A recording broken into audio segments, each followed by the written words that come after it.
Greetings and welcome to the celebration of Michael Tigar's newest book, Sensing Injustice, A Lawyer's Life in the Battle of Change. And I have a copy of it behind me.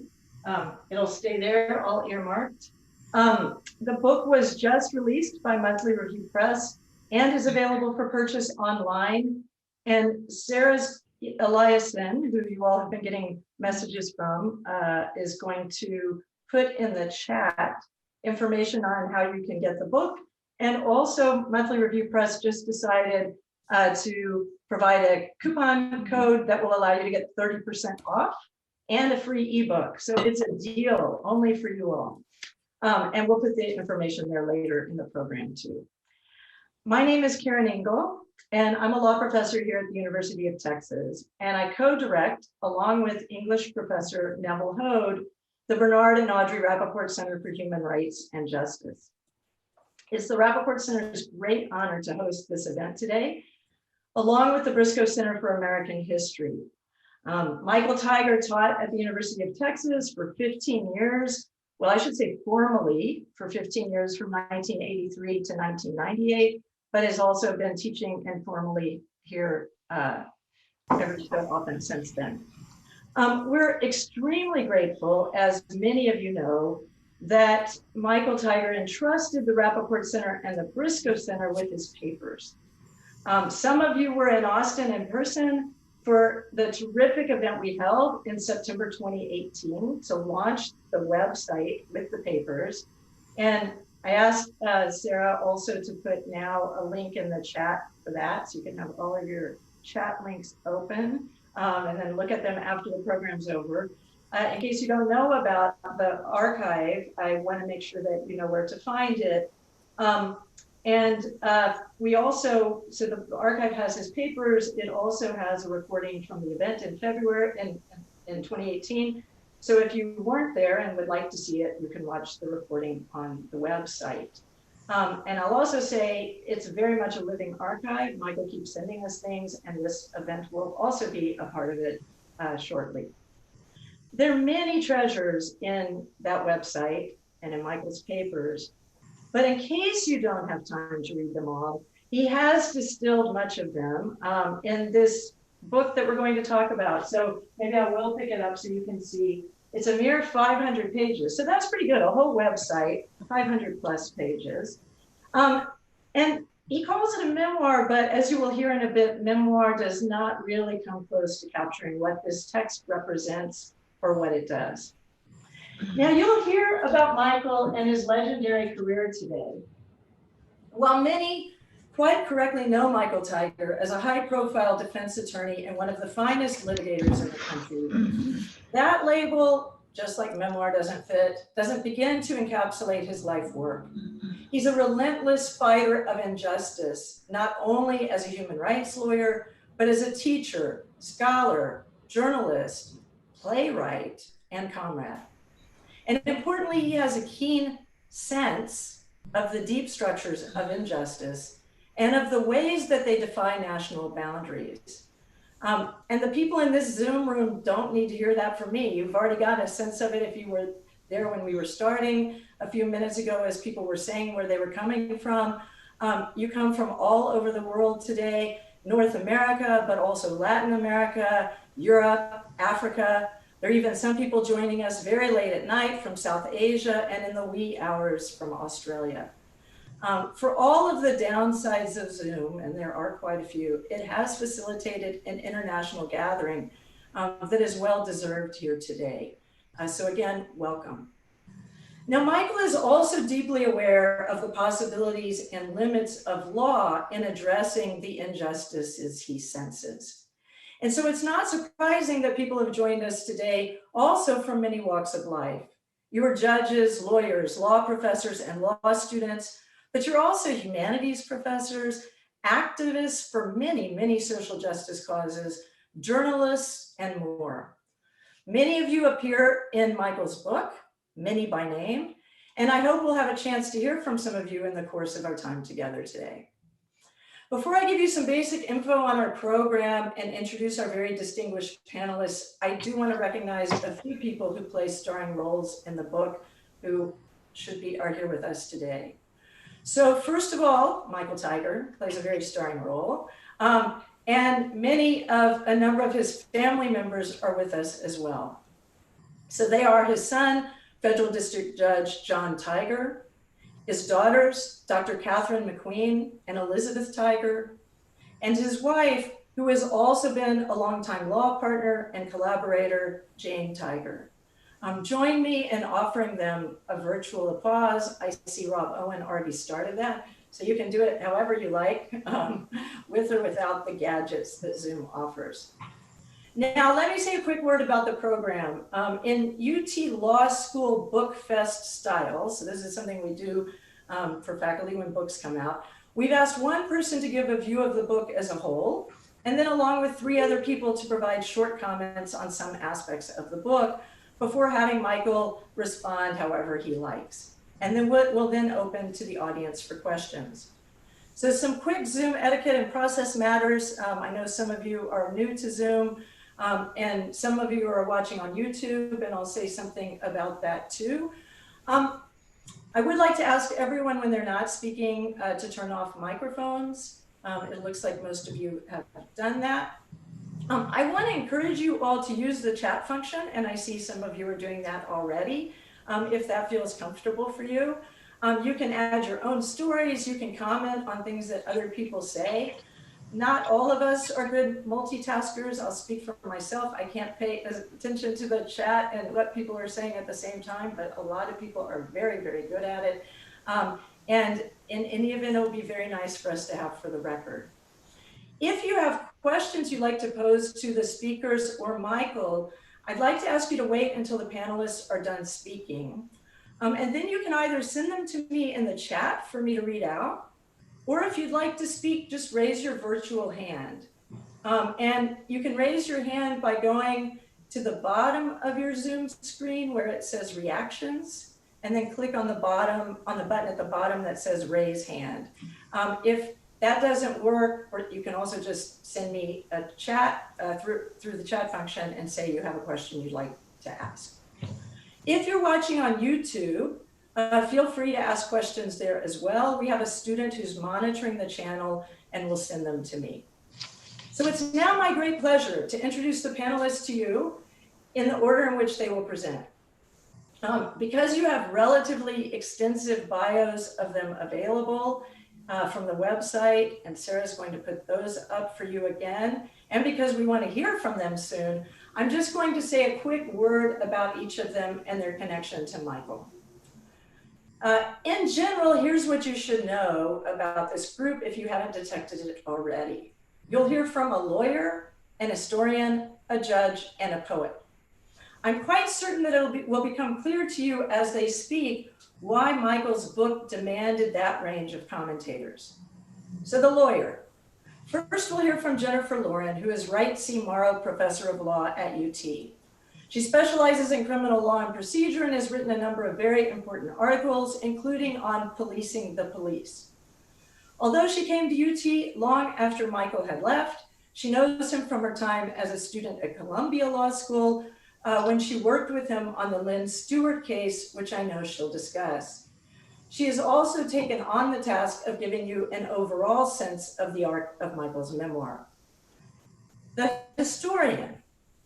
I feel like you all should all grow on the screen or something as we say this. The historian, drum roll, activist and scholar, Roxanne Dunbar Ortiz will speak after Jennifer. She's Professor Emerita of Ethnic Studies at California State University in Hayward. She has received numerous awards and published a number of very important books, particularly on Indigenous sovereignty. Her most recent book, which will appear this summer, is entitled, quote, Not, quote, a Nation of Immigrants, colon, Settler Colonialism, White Supremacy, and a History of Erasure and Exclusion. She and Michael have traveled in many similar activist and academic circles for years, and they've each written reviews of the other's work. The judge. We will then hear from the Honorable Patrick Higginbotham, Senior U.S. Circuit Judge for the Fifth Circuit Court of Appeals. He has been a judge for most of his legal career. Indeed, at the time he was appointed, he was the youngest judge sitting on the bench in the country. During those same years, though, he's done a lot of other things. He has taught at a number of law schools around the country, and he's published extensively in law journals. He and Michael met just before he became a judge when they were co-counsel in a criminal case in 1975. Since that time, they've worked together in several contexts, most recently in training counsel in capital litigation. And then the poet. Roger Reeves is Associate Professor of English and Creative Writing here at UT. He has received numerous awards for his poetry, which can be found in his book, King Me, as well as in many journals. And in addition to teaching creative writing, he teaches courses on Blackness and American imagination. He and Michael encountered each other when, during the launch of Michael's papers, we asked Roger to read the lines of Clarence Darrow in one of Michael's plays. They've stayed in touch, and he will talk to us about Michael's storytelling. Now, by the time we get to Michael, he will have been thoroughly introduced. So, with no further ado, I now turn the program over to Jennifer Lauren. Great. Well, thanks so very much to Karen for the invitation to be a part of this extremely exciting event. And of course, to Michael for providing the basis for the occasion with this important and riveting book. I was saying earlier, I so wish that this were a day-long symposium, because in preparing for today, I just imagined dozens of conversations that I so wished to have to sort of drill down on the events described and sentiments conveyed in this book. And hopefully someday we can sit down and have those conversations. But we don't have a day. We have 90 minutes, and I have only 15 of those. And in that time, I have the task of conveying the whole of this book to you. So how can I convey to you the experience of reading Michael's book? Well, I can start with the basic attributes. As Karen said, it is a hefty volume, some 500 pages, 17 chapters.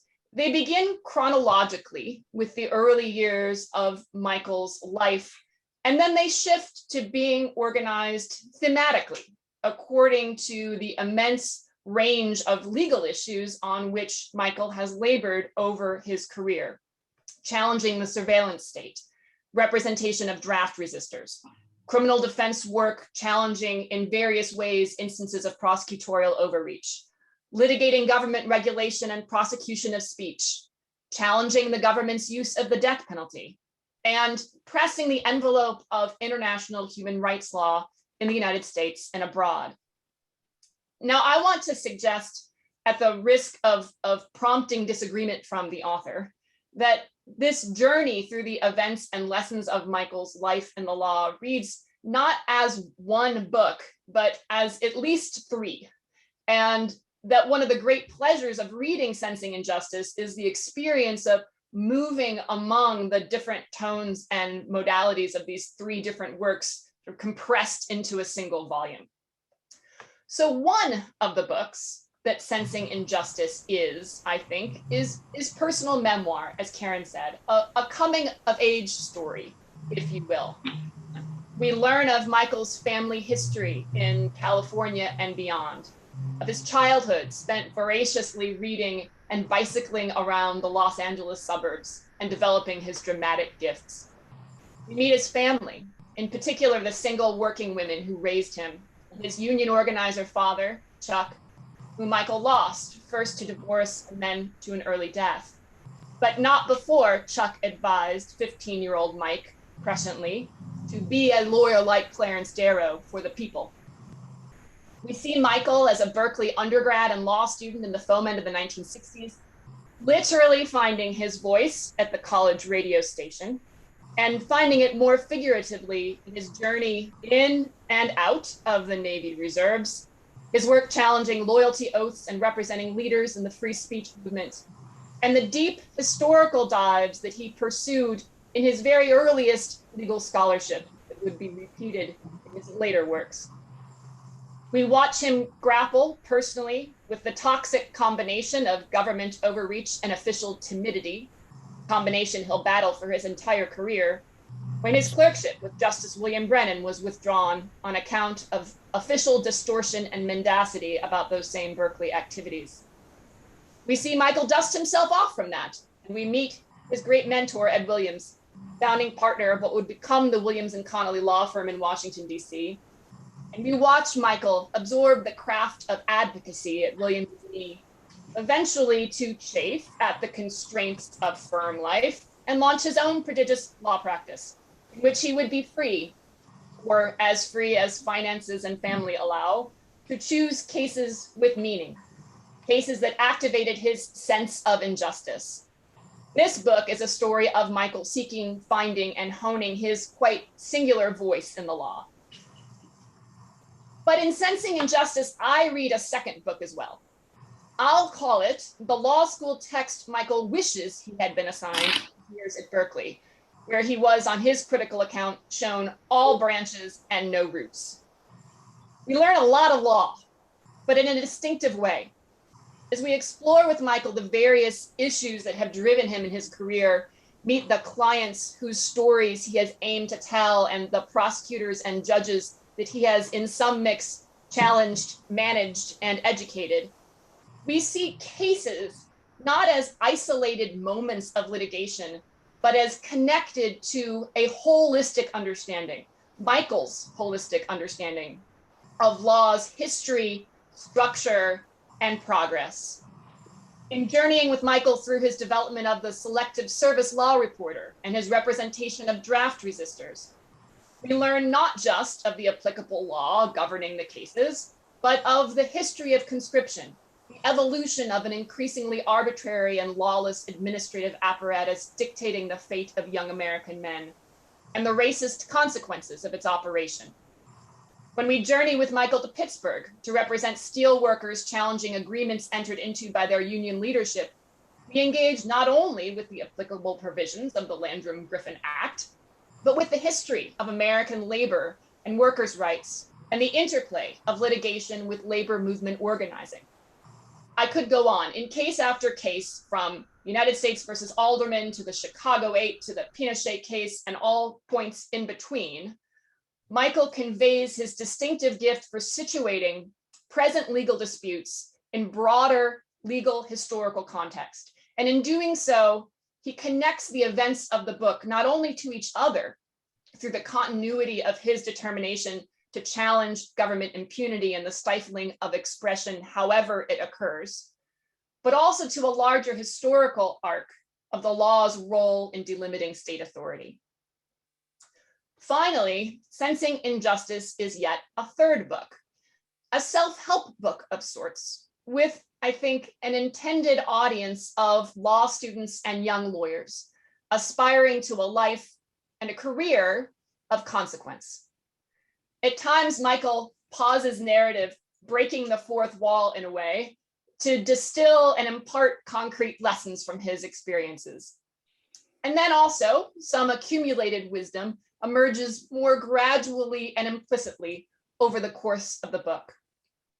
Here are a few pieces of advice I got from Michael that I would have liked to have had earlier in my career.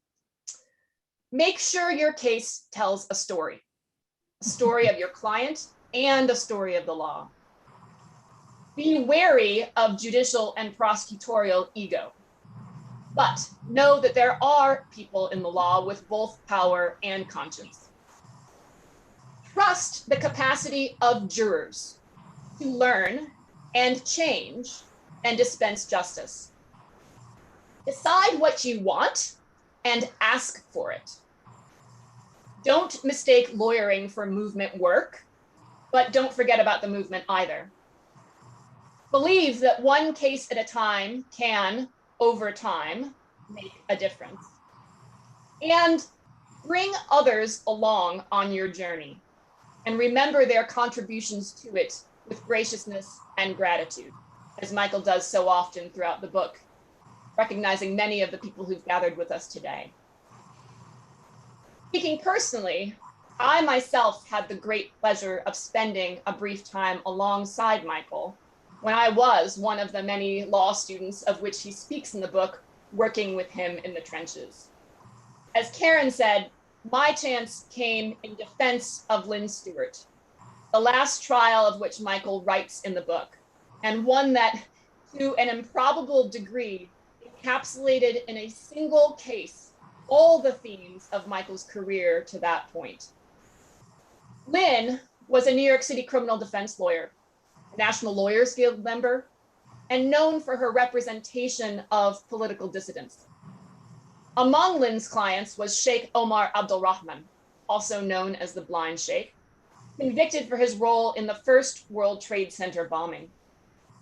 In 2002, in the heady post-9/11 days when the sound of helicopters made New Yorkers anxious and Muslim men were being disappeared on material witness warrants, Lynn was indicted for a range of crimes, including conspiracy to provide material support to a terrorist organization, all premised on words she had spoken and services she had rendered in the course of providing representation to Abdul Rahman. Now, myself, as a progressive law student, hoping to embark on a career litigating on behalf of causes that are inconvenient to the government, I took the prosecution not only as a tremendous assault on freedom of expression and the right to counsel, but as a personal threat to my chosen path in the law. It was therefore a tremendous honor to be drafted by Michael to help beat that back. And I still have vivid memories of working away in my apartment on 105th Street until the wee hours of the morning, trying to master First Amendment law forged in many of the very cases Michael discusses in this book: the Benjamin Spot case, Brandenburg versus Ohio, the Dominic Gentili case that he argued before the Supreme Court. And I retain everlasting gratitude for the graciousness Michael showed me in allowing me to run with substantial pieces of the motion to dismiss Lynn's first indictment. And we won that motion. But a second indictment would follow, and Lynn was ultimately convicted in a trial in which, as Michael tells it in the book, the court refused Lynn's request to be severed from her significantly more deeply inculpated co-defendants, allowed by the government over defense objection to regale the jury with video of Osama bin Laden and evidence of terror attacks to which Lynn had no demonstrated connection, all over the course of 9 months in a courthouse blocks from the site of the September 11th terror attacks. Lynn received a 10-year sentence and died of cancer in 2017, shortly after being granted compassionate release from federal prison. My experience working on Lynn's case was, I think, something like Michael's in the early days of his work with Ed Williams. I emerged from the experience an infinitely more capable and confident lawyer, encouraged by Michael's example of forging principled conviction with lawyering at the very highest level of the craft. And like Michael's time with Ed, I got a couple fancy dinners and very nice glasses of wine out of the deal as well. But I gather that Michael exited the experience significantly more battered. He gives much attention to presiding Judge Coltle in his account. And I wonder, in a moment of armchair psychology, which I'm risking here, whether this is because Michael was disappointed that Judge Coltle's performance was another instance of official timidity in the face of government overreach, rather than something more noble.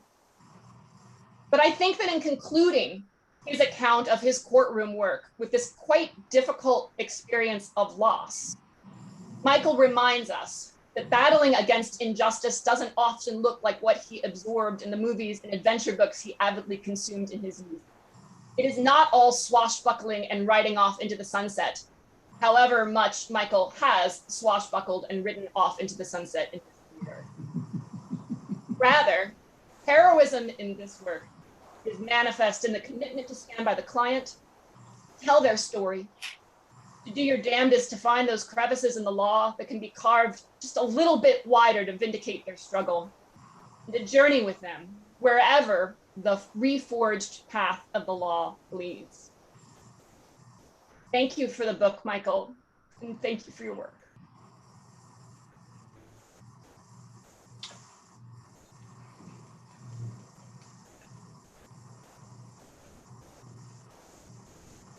Jennifer, Roxanne. Thank you, Karen. And many thanks to the Rapoport Center for Human Rights and Justice for hosting this event, and founder and co-director Karen Engel for organizing it. And especially to Michael for his lifelong advocacy and activism, and for this brilliant book. I'm a historian, not a lawyer, but reading this remarkable book, I found the timeline of my own activism and learned about the important work of Michael Tigar and other lawyers in shaping it. Professor Tigar begins his book in November 1969, when he stood before the US Supreme Court pleading an anti-war resistors case. Tigar was 27 years old, a member of the bar for only 2 years, but he had already worked on draft cases and published a book on draft law. This was a moment when he realized the limitations of the law in achieving justice. It is also the first time I heard about the firebrand movement lawyer, Michael Tigar. As a young anti-war, anti-apartheid, anti-imperialist militant, also involved in building the women's liberation movement at the time, I had little trust in the law or lawyers. But Michael Tigar seemed different than the stereotype I had conjured. It was clear that this man really cared and was a great asset to our movement. Draft resistance was the linchpin of the anti-war movement. As he writes, the heady glory days of the powerful civil rights movement in the South of the early 1960s that had won considerable popular support and legislative victories had turned to a darker time by 1969. The seemingly endless US war in Vietnam and the Nixon era of government repression, illegal surveillance, even a sense of desperation about ever being able to end the war. Although massive student protests, along with women's peace groups against the war, began in 1964, by 1969, with 500,000 troops in Vietnam, only 19% of the population opposed the war. And by 1969, Tigar tells us 9.7% of all federal criminal prosecutions were draft-resistant prosecutions. Tigar was representing David Gutnick, who had participated in an anti-war, anti-draft demonstration in October 1967. I'm told that David is in the audience, and I want to thank him for his courage and contribution to the anti-war, anti-imperialist movement. He had not received a draft notification, but during the demonstration, he stood in front of a US Marshal in front of the Minneapolis Federal Building and dropped his registration certificate and notice of classification at the Marshal's feet. Along with the Selective Service documents, he included a statement expressing his opposition to the Vietnam War and to conscription. 2 months later, Gutnick received a delinquency notice from Selective Service, and soon after, he received an order to report for priority induction, ordering him for military service ahead of his time. He refused to submit to induction into the armed services and was prosecuted, convicted, and sentenced to prison. By then, Michael Tigar writes, 30,000 young men turned in, threw away, or destroyed their draft cards. They all had been ordered to report for induction or face prison if they refused. 3,000 had been prosecuted and convicted and imprisoned already.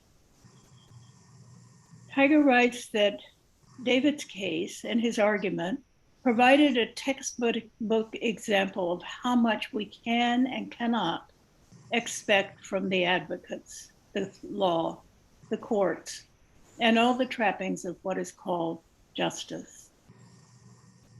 He would not argue what he knew to be the fact that the draft system was itself unconstitutional, nor that the war in Vietnam was unlawful under United States and international law, arguments he had made in the past. But by 1969, courts, including the Supreme Court, had refused to even take it seriously, such an argument. He realized that to make that argument in this case would have been a pointless distraction. David wanted to avoid jail and be free to continue organizing. Plus, the effect of winning would free 3,000 other draft resistors and forestall the impending prosecutions of more than 30,000 others, and to shore up the activities of those millions engaged in protesting war.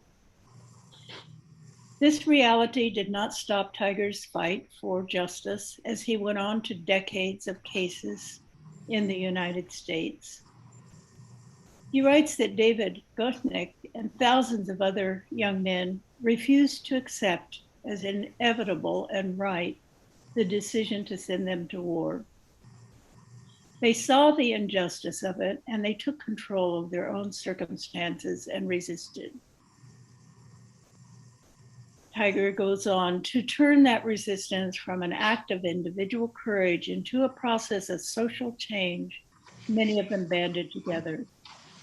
They understood that in the judicial system into which their resistance thrust them, we were not going to end the Vietnam War. The Supreme Court victory was narrow, but when thousands of young men avoided prison, it served a purpose. Tigar defended many more draft resistors and anti-war protesters, the Chicago 7, as well as Angela Davis and other political prisoners. But unlike many of the civil rights lawyers of the 1960s and 1970s, Tigar at the same time learned international law, especially the international law of human rights, which goes far beyond the US regimen of civil rights, in that international law includes social and economic rights, the human right to housing, healthcare, employment. Tigar was well aware of however, the limitations of human rights law. As the United States administrations claimed their military and other interventions were carried out in the name of human rights and democratic rights, as well as not acknowledging social and economic rights. Tigar writes that in the mid-1970s, he was propelled into a more direct part in the human rights struggles by a terrible event. This was in the wake of the 1973 military coup in Chile led by General Augusto Pinochet that was followed by murder, torture, and disappearances. The exiled Chilean ambassador to the United States, Orlando Letelier, was a leader in the struggle to restore democracy to Chile, but was murdered in a car bomb in 1976, clearly the work of the Chilean coup regime through exiled anti-Castro Cuban agents, which was confirmed by the FBI in 1978. Michael and a colleague drew up a civil complaint on behalf of the Orlando family. The suit was strangely controversial, but they did win the case. Tigar continued to be involved with cases regarding Chile and Pinochet until his demise. In the 1980s, Tigar joined a group of US lawyers that trained Black lawyers in South Africa to represent people in civil cases, discrimination cases, and political trials. He also traveled around the country observing the restrictions of the apartheid regime. He returned after liberation in 1990 when African National Congress lawyers were working on the new constitution. 99 of 100 judges on higher courts were white and 99% were men. And due to the agreements, it couldn't be changed. So Tigar and others suggested that a separate constitutional court be established with all new judges, which was adopted. In the ensuing decades, as the ANC solidified its political authority, Tigar observed the creeping neoliberal economic policies that developed, reflecting that the dialectic of history includes an interpenetration of opposites, by which old forms and attitudes persist, even after fundamental change. An important insight that we all need to keep in mind as we struggle constantly to change this country. So thank you again, Michael, and thank all of you for being with us today. So much, Roxanne. Judge? Hey, well, I appreciate the opportunity to say a word about Michael and this wonderful book that he has written. He is a force. I have to say that there's some things that out there in the world of individual rights, some short statements that capture us as an idea, a few words. One of them, which is the Human Rights Convention, that says that every child should have a name. And when I think about that, sometimes it crosses my mind that really, in so many ways, has a wide sweep to it.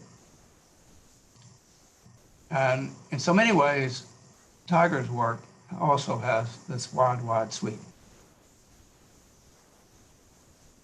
Michael has a gift. And as I sometimes tell my young clerks sometimes who are awfully bright and able, that to those that much is given, much is expected. And Mike has and continues to discharge that obligation. He has taken the ball from the handoff of Ed Williams, one of the great trial lawyers, and taken it on to another dimension. He's done it with great heart and passion, but he has stayed always within the rules of the game, so to speak. He has a respect for the Constitution. I say that at the outset because when I want to turn to 3 cases and briefly mention those, because in some ways they lift up a lot of his range of ability, etc. But let me first make this observation about the skills that it takes to do what he does. I have been in one court or another for the last 50 years at trial courts, including military courts as well. And I'll revert back to that. Yeah. We can pull the sofa up.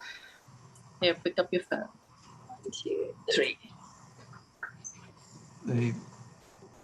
What happens? It's something in her mouth. Oh, what? Someone's not on mute. They are now.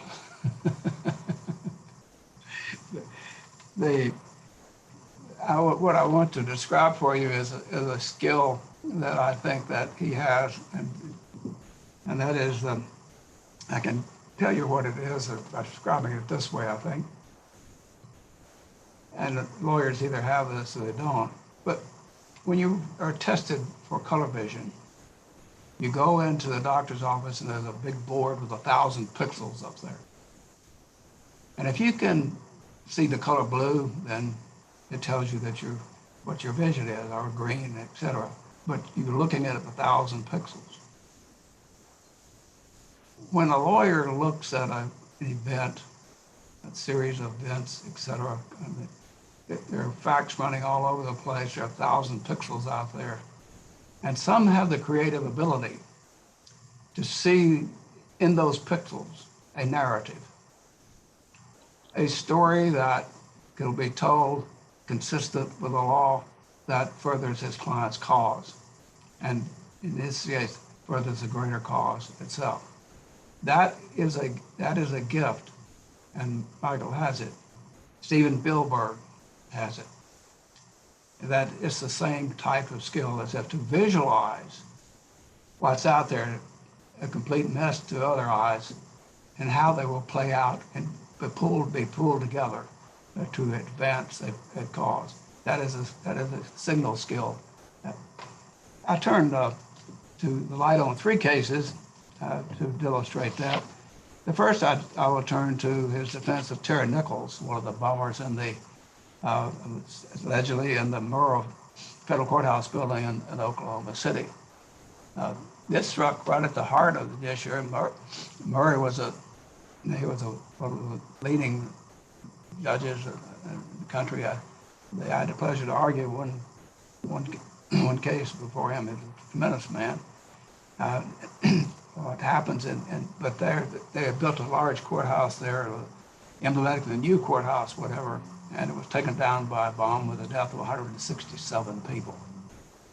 And then what happens very quickly is that the concerns were about who will represent this fellow Nichols. The other fellow, McVeigh, had retained counsel, and the word went out to try to locate those. And ultimately, it centered very quickly upon Michael. And he took that task on, a huge task itself. There were so many victories along the way, the small victories, the little things that add up to the total in terms of how that case came to be. The bottom line was that he took a case that was not indefensible in some respects and saved the man's life. His co-defendant, represented by private counsel, was convicted and ultimately executed. Now, how did that come about, and what is the large significance of that case other than it's a great victory by a very powerful and strong lawyer? Well, what happens in this case is that Michael really takes to a new level the process of defenses in capital cases. And here where he is one of the many areas in which he has made a signal contribution. Our law of capital punishment is tortured and difficult. It is particularly difficult to administer in a context of dual federalism, where we have the federal, we express concerns over review of state activities and state judges and judicial proceedings, etc., which end up in many ways shielding very poor performances in state courts. This was a federal prosecution that did not have that initial difficulty, but it also demonstrated to the world that when the case is well tried, that indeed its long histories that usually flow from those cases is much shorter. What Michael did in that case was to demonstrate to that jury not only his client's involvement, but how he became engaged. He was not the one that set the bomb, but he was connected to it, certainly by the government, etc. But ultimately persuaded them that even though you had this horrendous result, destruction of a major monument, 167 lives, and women and children in a care facility for the federal workers there in the building itself, this horrendous crime, that one more death is not going to solve the problem. And in that, one of the vivid images that one has from that trial is the moment when Michael refers to the my brother. And of course, the prosecution did him a favor in making some reference to that, only to be get the reply from Michael, to tell him the story from the Bible of my brother. What that communicated to the jury, that this is a person in another life, and to the larger legal scheme, what it did was to demonstrate the value and the importance of much more relaxed access in the trial to evidence of mitigation, a mitigation case, if you will. And that performance, and as I think has continued, along with Mike's teachings and schooling the lawyers as to how to develop those cases themselves. And it, in many ways, it has made a significant contribution to capital punishment as it's administered in this country. I think that in many ways capital punishment is slipping away as we see that looking around the country and in other nations itself.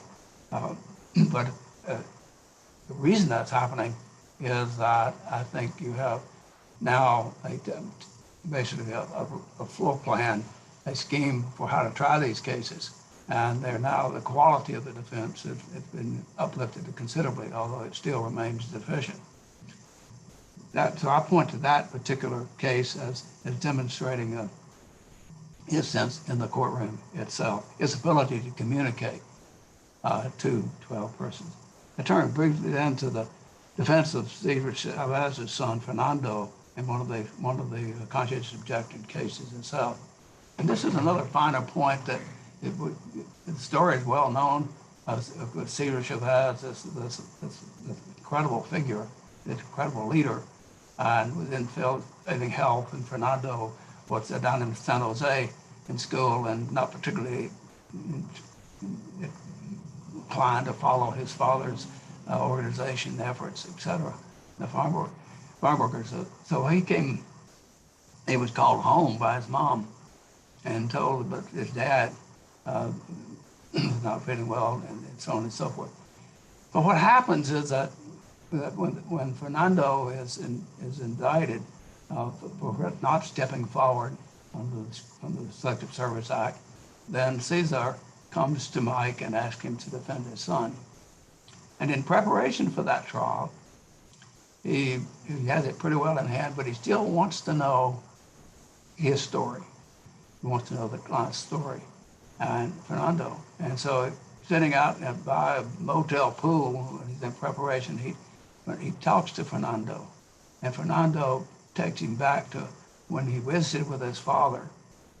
And one has a sense that there's been some estrangement there, but his father takes him for a walk, and he tells his father he's concerned about this, and he doesn't want to do this, and he doesn't believe in this.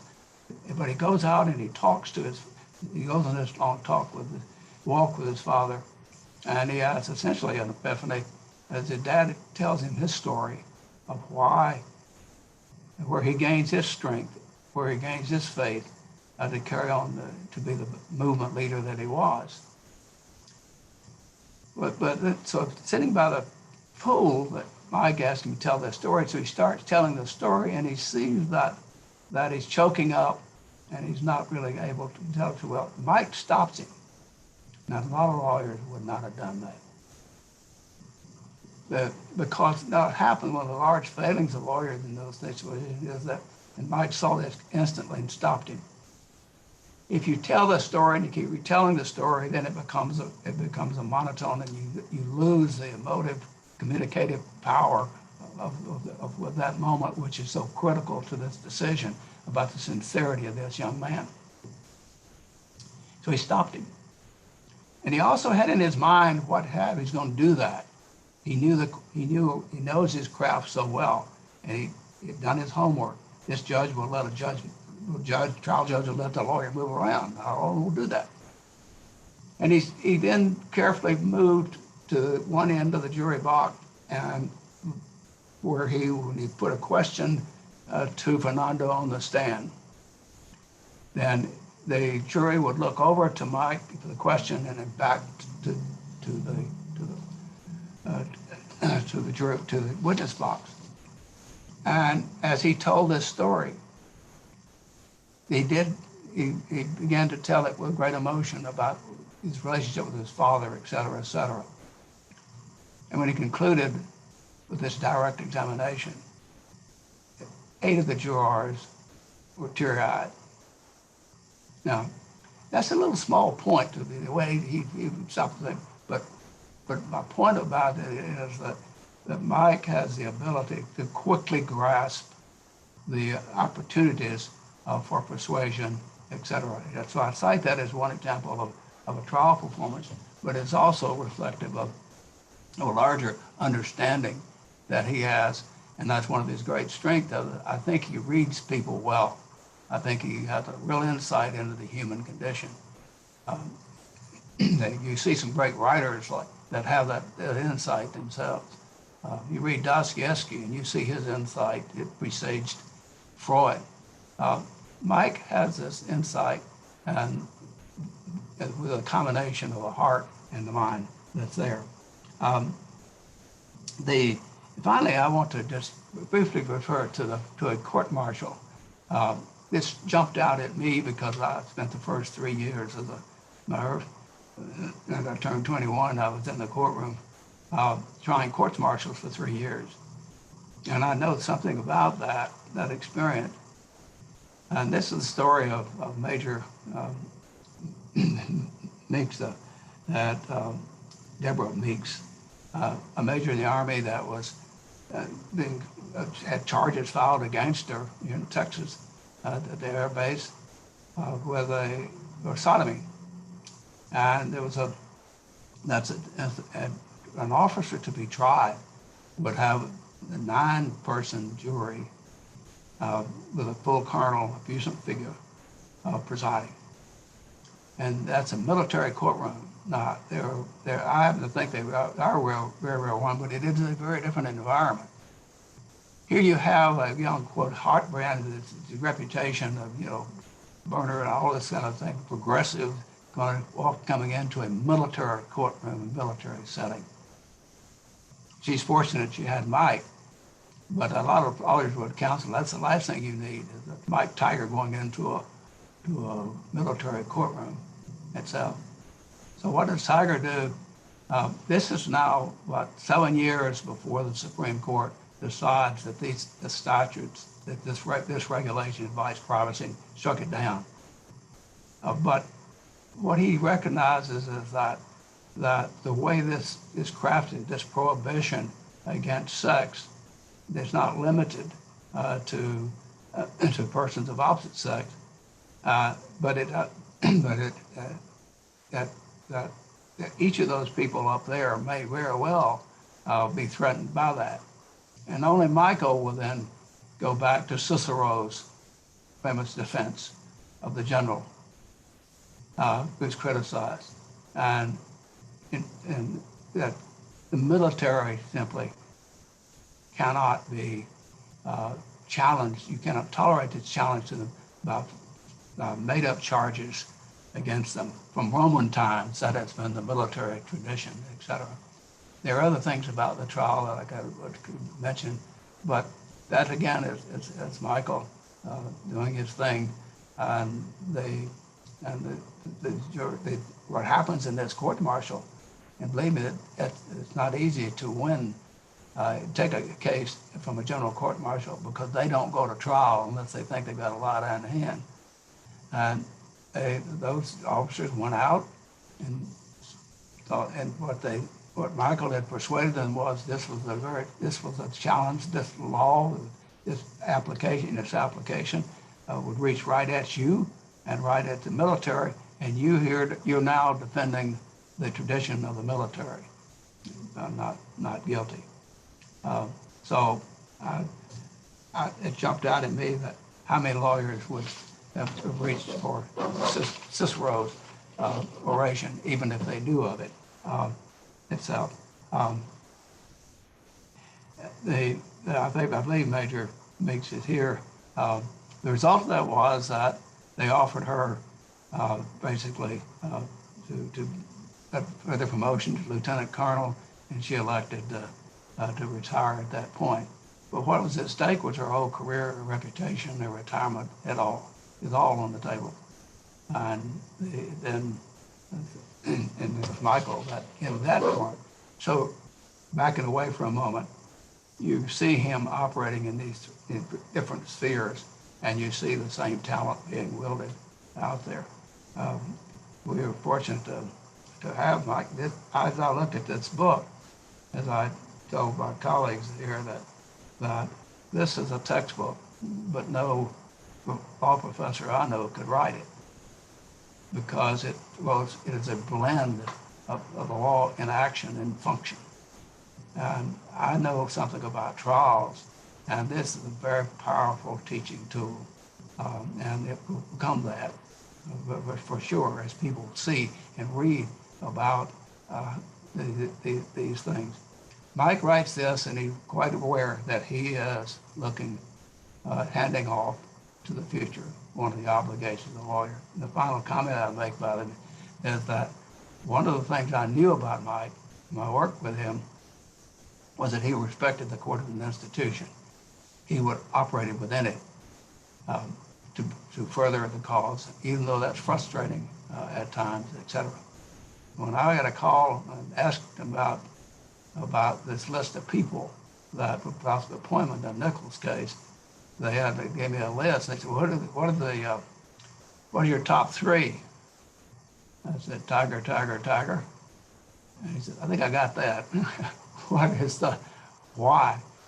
And I said, because he's not only a skilled, highly skilled trial lawyer and effective, and that's what you really want, but he also is not a barn burner. He will play by the rules.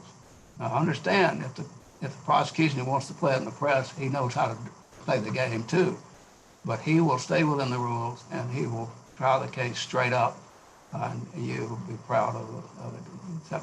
And that's, I had no hesitation making that recommendation, and I'm proud that he did exactly what we thought we would do, etc.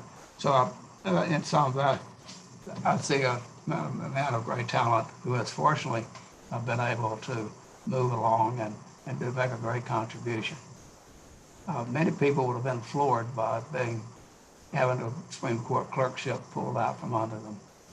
But somehow or another, between Justice Brennan and Ed Williams, they did not let this guy get away.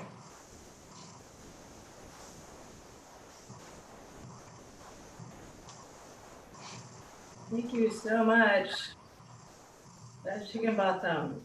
And I think Tigar is a great segue to Roger Reeves. I'm sorry.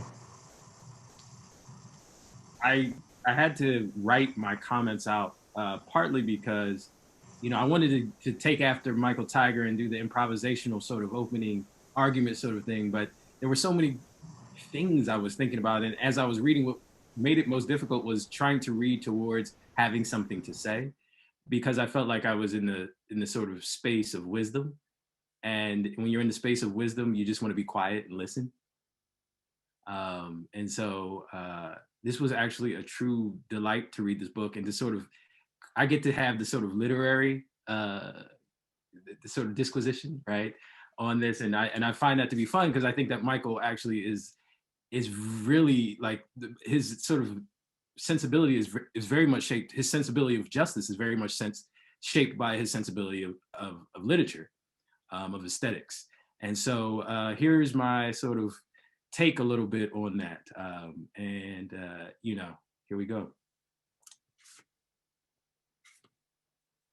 You are forgetting how punctuation might change the meaning, says Jacobus Tenbrook to his Speech 1A class at the University of California, Berkeley in the fall semester of 1958. Michael Tigar recollects this moment in his memoir, Sensing Injustice, a memoir that at once chronicles his coming to the field of law, his sense of justice, and his life in and out of the courts. However, this memoir also might serve as a journal of his reading life, from Diderot to Dryden, from Milton to Darrow, and well beyond that. Or the memoir might be a critique of law school pedagogy, as well as the pedagogy of teaching high school drama. One of my favorite moments is one in which Michael critiques Mr. Farley, his high school drama teacher, for not introducing the students to deeper issues of spousal abuse in Susan Glaspell's play Trifles, or in Shakespeare's Taming of the Shrew. Michael's sense of the literary, of the aesthetic, is actually foundational to his sense of the law. Looking back, writes Michael, I consider such storytelling, here the storytelling he is discussing is that of O. Henry and Sir Arthur Conan Doyle, a good representation for representing people in all social conditions in life. This statement of the necessity of storytelling dovetails with what he offers earlier in his prologue. I have striven for a view of justice shaped by the needs of the clients. And for me, I heard, not by the needs of the state. I found this moment profound and underlined it several times because justice for Michael does not reside in a set of codes or conditions outside of the material and ephemeral realities of the people he serves. He understands justice to be a co-performance, a coordination, a bringing into relation. Thus, justice, redress, resides not outside of those harmed, but squarely with them, which for me seems to subvert and even contradict what I understand the reality of the courts and its decisions. I can't help but think of Michael's notion of justice as being in conversation with rhetorician and scholar Judith Butler's notion that redress, particularly for homophobia, sexism, and racism, should not reside solely in the courts, in the lap of the state, because often it is the state and its actors that are proliferating these injustices and injuries, i.e. the police and anti-Black racism, or even Gutnick v. United States. Or what occurs if the courts decide that no harm, no injury was committed? Does that mean no injury was actually committed? I'm not a lawyer, and I have at best a yeoman's understanding of the law and its discourse. So I will leave my critique of the courts there. However, in Michael's brief disquisition on his sense of justice, I hear something that moves beyond the American legal system's sense of justice, a sense of redress that centers its locus of control, not merely in a set of codes or in the courts, but in the people. In The State of Exception, Giorgio Agamben argues that this sort of centering is putting the people back into politics, that we live in a time of a peopleless politics. Citizen United versus Federal Election Commission is a great example. But again, I will leave the lawyering to the lawyers for now. I'm here to discuss the literary merits of Michael's work, which are substantive. In fact, I found it quite difficult to choose which one to talk about. For instance, within the first few pages of the prologue, you're confronted with a variety of literary techniques and formal pyrotechnics. For instance, Michael starts off quoting Supreme Court records in a long citational format that teaches the reader that this memoir will take on what we in the poetry field called documentary poetics. This quoting isn't done to merely produce evidence, but it's to shape the reading experience, to offer a multi-voicedness that plays with the volley of voices that make up legal discourse and justice. It reminds me of what the Russian formalist critic Mikhail Bakhtin calls heteroglossia. Heteroglossia is the notion that there are multiple discourses in conversation and sometimes contestation within a book. The speech of the narrator, the speech of the characters, the speech of the author. In Michael's book, we not only listen to and are provided with the speech of the narrator, Michael, the speech of the characters, and the speech of the author, who is also Michael, but we also get quotes from Dryden and Milton's poetry, witticisms from a letter exchange with Gore Vidal, show tunes his aunt wrote, Great Depression protest songs, court testimony, and record. Michael's book literally gives us the vocal range of the American landscape. It truly is a representation of people in all social conditions of life. A literary scholar could have a field day with this memoir, thinking through the discursive citational practices, their political and aesthetic ramifications on the reader, what they enact. And if I had more time, I might give such a reading. However, I want to point out something that transfixed me and meant something to me greatly. It might seem quite small and of little importance to others, but it leapt out to my eye as a poet. It was Michael's use of anaphora in the prologue. Anaphora, for those who probably have never heard this term, is a repetition of the same word or phrase at the beginning of a line of a poem, in this case, at the beginning of a paragraph. Here's an example from Whitman's Song of Myself. Please forgive the length of the quote, but I'm a poet, so what can I say? And I would think Michael would forgive me for reading a little Whitman here. This is from section 2 of Song of Myself. I've tried to condense it. Loaf with me on the grass, loose the stop from your throat. Not words, not music or rhyme I want, not custom or lecture, not even the best, only the lull I like, the hum of your velvet voice. I mind how once we lay such a transparent summer morning, how you settled your head athwart my hips and gently turned over upon me, and parted the shirt from my bosom bone, and plunged your tongue to my bare stripped heart, and reached till you felt my beard, and reached till you held my feet. Swiftly arose and spread around me the peace and knowledge that pass all the argument of the earth. And here's where the anaphora begins. And I know that the hand of God is the promise of my own. And I know that the spirit of God is the brother of my own. And that all the men ever born are also my brothers, and the women my sisters and lovers, and that a kelson of the creation is love, and limitless are leaves stiff or drooping in the fields, and brown ants in the little wells beneath them, and mossy scabs of the worm fence, heaped stones, elder, mullein, and pokeweed. We get to the problem of Whitman's we can get to the problem of Whitman's disdainful politics surrounding race later, but you will notice the repetition of and, as if, and I know the hand of God is the promise of my own, and I know that the spirit of God is the brother of my own. Michael has a similar Whitmanian moment in his prologue with the word this. Over 2 pages, Michael begins several paragraphs, sometimes one after the other, with this, hoping to define the dangling modifier he set out the page before when describing how he felt when he had reached the pinnacle of his career, only 2 years after getting out of law school, trying the Supreme Court case, Gutnick versus v. the United States. 50 years after that November day, writes Michael, I am moved to deconstruct the thought. It can't be better than this. In this moment of what a philologist or scholar of poetry might call correctio, Michael performs the self-reflexive, intertextual move of being in conversation with his own text as a form of revision. This moment of revision allows him to perform his deconstruction that feels at once postmodern and quite humble. Humble in that he seeks to query his useful assertion, postmodern in that he drives a wedge into an opaque statement and tests its veracity. He queries the God of his youth, putting those youthful pronouncements on trial. It's almost a kinder, gentler killing of the author.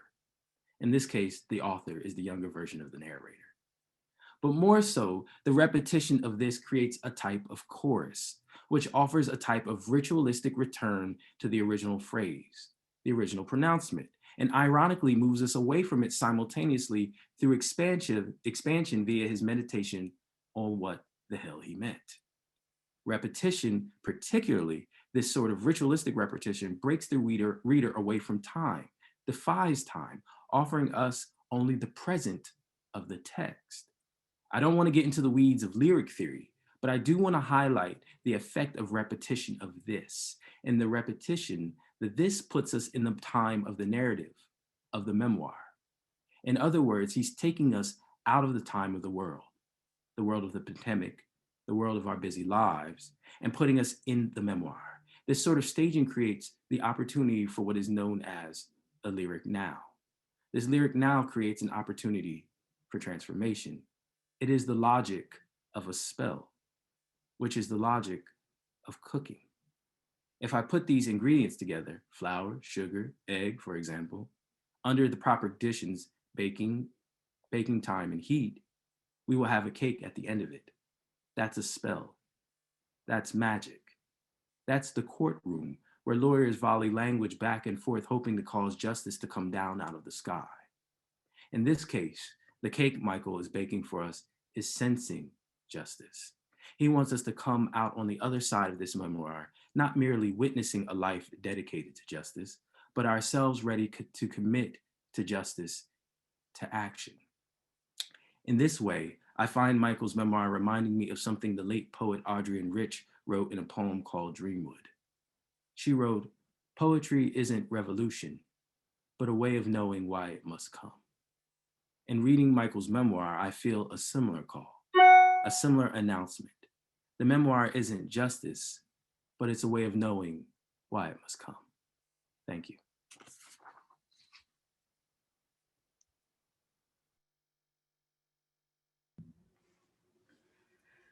Wow. Thank you so much, Roger. And thank you to all of the commentators. I think there's still a few things that weren't covered in the book, but not many. And so now I guess we'll turn it over to whichever author is still alive and would like to talk. Michael, do you want to say some words? I only want to say, first, I want to say thank you. I feel like a guy that woke up at his funeral, but there you go. And I know that it's not my funeral, because if it were, the dean would be saying, oh, and by the way, I want to talk a little about biannual giving. But there we go. Now, the first thing I want to say is that litigation and involvement with the movement for change is a team sport. And I need to address an injustice, because shortly after being appointed to represent Terry Nichols, I reached out to Ron Woods, who was a graduate of the University of Texas Law School. And that partnership endured all during the succeeding years and during the trial. And if you read this kind of antiphony between my literary or argumentative or rhetorical approach and Ron's approach to the issues that we had before the judge and then trying the case to the jury, then and only then can you derive a complete picture of this, rangy lefty guy, that being me, and this former FBI agent, former United States attorney, who brought to bear those very skills and that credibility with this jury, and whose opening statement began with the brilliant assertion, members of the jury, the FBI did a wonderful job investigating this case for a day and a half. And then went on to build a narrative structure. So it is a team sport. The second group of folks I want to talk about, I see Debbie Meeks there. Hi, how are you? And Dave Goodconnect, as we've been writing back and forth about these connections, the connections between the anti-war movement and the movement to combat racism, and the way in which lawyers don't make things, they come upon a scene that is shaped by people engaged in a movement for change. So that, for example, when the Rodney King prosecution happens, there's a playbook about Black supermen and cops just doing their job. But the people that have been marching in the streets and talking have now liberated jurors from those constraints, free to see that the officer who approaches the man on the ground is not just doing his job in a racially neutral way, but may have another intent entirely. And that all of the bullshit about the police manual, including the myth of the Black Superman, he's ready to rise up at any minute unless you keep your knee on his neck, which was also a part of the Rodney King defense, simply isn't so. So is this interrelationship, and I'm just glad to be a part of it. Next, thank you all for focusing on the parts of the book that are not just about me. Fran Lebowitz said a book should be a door and not a mirror, and I hope accomplished a little bit of that. And so, all the other names, we got Rob Owen, who taught me a little bit about how to argue in capital cases. Thank you, Ron, didn't learn it all. I see Michael Churgan. I remember discussions with him. Juan Garces is there, Robin Martamutu, and so on. So thanks. Now, a word about this book. I'm so glad that people talked about this book in terms of what it might say to people involved in the movement for change, but then to lawyers and people that want to be lawyers. Because I thought about the title a lot, and It just seems to me that we're all today looking at people out there making change. We can sense injustice, and having sensed it, we can try to figure out what we ought to do about it. And if this book can make a contribution to that, well, I'm glad. I don't want to go on at enormous length, but I should say that I'm also glad to see that John Tigar, Elizabeth Tigar, and Dr. Catherine McQueen are here today, and that a part of this job of learning something as you go along is that those three people have tried to teach me a whole bunch of things, not with entire success, I must say, but they have vowed to keep on after it. And so I close with thinking about a walk that my son John and I had in Chrissy Park a few months ago in San Francisco, and he reminded me of that quote that's been used by a lot of folks. You must, it's at the end, only at the end of the day can you only, it's only at, what is it, only in the evening can you realize how splendid the day has been. There, I screwed that up. Even so, you screwed up Sophocles, for heaven's sake. Thank you all for coming out, and thanks to Karen Engel and Sarah Eliason for organizing this event and putting it all together. Thank you.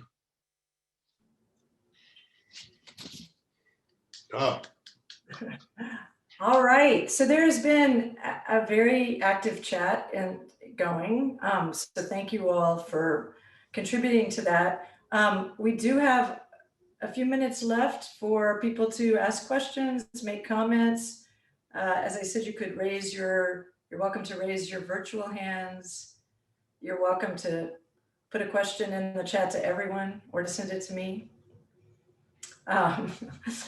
Virginia Raymond noted that was a standing ovation, and absolutely. I'm standing. Oh, yeah. Well, it's hard to get that virtual, as well as the ums and the ahs and the laughs along the way that I'm sure a number of you know shared. Let's see, there they are. Well, then if nobody's going to ask a question, I got to tell you, one more shout out then. Judge Nancy Atlas is on today, and we remember her, Jane and I, because it was the Atlas boys who insisted that we ride the Tower of Terror at Disney World 3 times. And the fact that Judge Atlas and Elizabeth and Jane and I survived that experience and have gone on to live our lives is a considerable tribute to everybody. Hello, Judge Atlas. I actually do have a question. You don't even need to raise your virtual. I should be able to know how to do this. I'm like the age that I should know how to do this, but I don't know how to raise my virtual hand. So hi, this is my hand. So I have made it through most of your book, Dad. And my experience, I don't have to explain it, but it's sort of on a smaller scale. And there's language in the psychological and therapeutic world, and the term is the transmission of intergenerational trauma, which is a very fancy way of saying if you don't learn from history, you are doomed to repeat it. And in reading your book, I guess this is sort of half rhetorical, but half a question. I wonder if you see your work as sort of progressively trying to break the cycles of injustice that I think all societies, all systems need to work towards doing, and how you thought about that. Wow. Well, the most surprising thing about the research that I began to do in the book was about my father, who left our house when I was 4 or 5 and then died young. And he never talked about his work with the Machinists Union. And yet I found these primary sources that in 1937, when Lockheed recognized the Machinists Union as a bargaining agent for its employees and the war production was ramping up, a large number of African Americans were being hired in the aircraft factories up and down the coast. And my father, as leader of the Lockheed local, was the only leader that told the Machinists Union, we are not going to obey the national constitution, whites only clause. We are admitting African Americans into full union membership, something that he never talked about. And so, yes, I tried to study the lives of my parents and what was going on in that generation. I guess that's a product of just going to the library every day. So I hope the book is kind of imbued with, I hope, a sense of the possibility of progress and the involvement of everybody and not just this class of legalists in making it. The deeper question that you ask is one that you and your sister and brother will have to answer. And that is, we're all, I'm all aware of the many, many imperfections in the process, but I look at the three of you and I say, damn, I won't take credit for that, but gee whiz, look at those kids, will you? So for whatever reason, that's the story. Well, that, and I guess I was speaking more in how that the process of making change can be abstracted into global systems as well, so that your work as a lawyer is about sort of breaking these cycles within governments and legislations and the progressive work of us making progress as a nation and a globe, so to speak. Well, I get it. And sorry. No, this is, I think in the book I talk about this also, that this is what Martha Nussbaum was talking about, that we really don't have to have an argument about value judgments and de gustibus, blah, blah, blah, and so on. The fact is we can observe the human condition and we can observe people's responses to what they perceive as injustices that are happening to them. And if we listen to that and become engaged with it, we will make the change. And the first and best example I ever encountered was February 1st, 1960, when a group of students said, gee, this Brown v. Board of Education has been around for almost 6 years and there's nothing happening except standing in the foyers as 100,000 racist lawyers and they're keeping it from happening. So let's do something. And that was what moved me, because what it did was it falsified the premise that the lawyers had the tools to solve it all. And it called upon us to recognize where the power and the insight was. And then, by the way, into representing the people who were confronting authority in that way. We suddenly became, not students of the power how to make an injunction against something, but a way of talking about, members of the jury, you got to let these people go.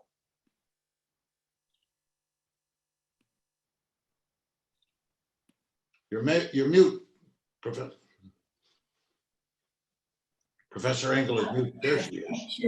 I saw that Virginia Raymond had her hand up, and I don't know if the hand just went down intentionally or not, but I wanted to give her an opportunity. Oh, and I didn't. And by the way, I also have to say, Robin Martimoto called me up one day and said, gee, I enjoyed being your student in Aix-en-Provence, and I enjoyed being a student at the University of Texas. How'd you like to get involved in a case? And 21 years later, there's a decision of the International Court of Justice, and it's still going on. So I just want to say, when you're volunteering for these things, you got to be careful.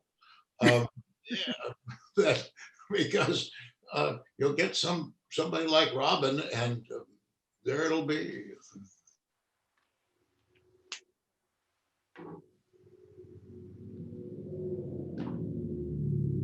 Anyone else? Questions, comments? Again, thank you all for writing in the chat. Oh, it says David Vine asked a question. Do I wish I had? What do you wish? What do you wish you had said in the book that you didn't have a chance to say? Okay, forget it. Thank you, David. Yeah. Do you want to? I think that's for you, Michael.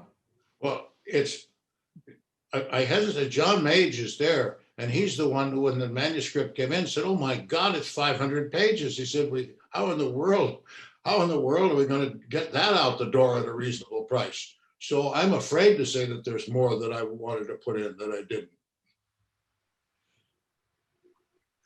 So there. Yeah, one thing I think. Michael, it's Goldstein. If all of us could tell how important you've been in our lives and the lives in the law and in the personal and cumulative experiences we've all had, the book would be 100-fold longer. Thank you, Michael. Well, thank you, Jerry. Yeah, we're going to look forward to the next edition, right? Well, that's the thing. When I started to write a memoir, John Mage said, that's a hazardous undertaking, because you'll finish it and then it'll be like the Rolling Stones. It'll be just more farewell tour. And then you'll have to write another one. But I think that I would not step into a courtroom today to try a capital case. I'd be afraid that, maybe I'd make a mistake. I'm getting older. I think the last Court of Appeals case I argued, Sam Johnson was there, and we did okay, but I'm not tempted to do that again.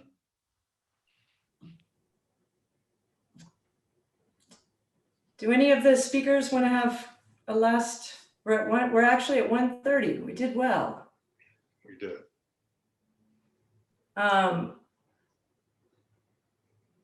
Okay, I think I will pronounce this event officially, but only the event, not the conversation. So this event officially closed. And I will have another round of applause in a moment. I do want to say, I think if you're up for it, Michael, maybe we should just keep the video on for another 10 or 15 minutes if people just want to do what they were doing at the beginning and say hello, without any requirement whatsoever that anyone has to say. I'll stick around, and people can just sound off or do whatever they want to do.